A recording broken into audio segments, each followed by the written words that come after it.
بسم اللہ الرحمن الرحیم۔ السلام علیکم ورحمۃ اللہ وبرکاتہ۔ ناظرین و سامعین، آج کی شارٹس ویڈیو میں بھنڈی کے طبی فائدے آپ سے ڈسکس کروں گا۔ ویڈیو اینڈ تک لازمی دیکھیں تاکہ کوئی اہم پوائنٹ آپ سے مس نہ ہو جائے۔ کیل مہاسوں کا علاج۔ رات کو چہرے پر بھنڈی کے گودے کو آدھا گھنٹہ لگا کر بعد میں دھونے سے کیل مہاسے ٹھیک ہو جاتے ہیں اور خوبصورتی بڑھ جاتی ہے۔ پھوڑے پھنسی پر بھنڈی کا گودا باندھنے سے پھوڑے کو آرام آ جاتا ہے۔ مردانہ امراض۔ بھنڈی مردانہ امراض کے لیے بہت ہی مفید ہے۔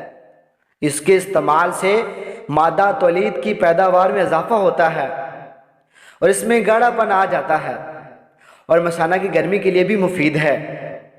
اس مقصد کے لیے اسے پکا کر بھی کھایا جا سکتا ہے، جبکہ بالکل نرم و نازک بھنڈی جس میں ابھی بیج نہ پڑے ہوں، خشک کرنے کے بعد صفوف کر کے یعنی پاؤڈر بنا کے کھانا بہت مفید ہے۔ بھنڈی کو پکانے سے پہلے اس کو صاف پانی سے دھو لیں، بعد ازاں اس کے سروں کو تراش دیں۔ کاٹنے کے بعد نہیں دھونا چاہیے بلکہ پہلے دھونا چاہیے۔ سالن بھنڈی کو درمیان سے چیر کر یا اس کے ٹکڑے کر کے اسے گھی میں تل کر استعمال کرنا بھی مفید ہے۔ 2 عدد نازک بھنڈیاں لے کر جن میں ابھی بیج نہیں آئے، اس کو 1 چمچ شہد کے ساتھ دن میں 2 بار کھانا بھی مفید تر ہے۔ ایام کی زیادتی۔ بھنڈی کی جڑ کا جوشاندہ ایام کی زیادتی میں مفید ہے اور اس سے ایام کی زیادتی کا عارضہ دور ہو جاتا ہے۔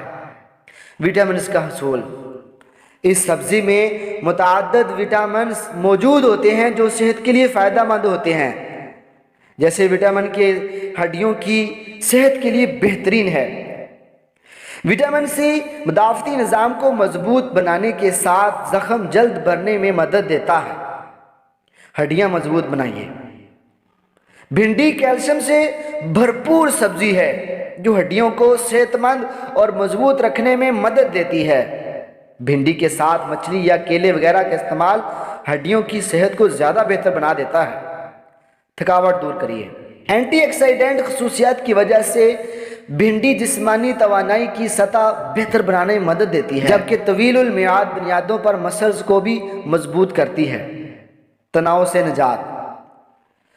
بی وٹامن یا فولیٹ ڈوپامائن بنانے میں مدد دیتا ہے، جس سے قدرتی طور پر مزاج خوشگوار ہو جاتا ہے، جس سے ذہنی تناؤ سے نجات ملتی ہے، جبکہ دماغی طاقت بھی بڑھتی ہے۔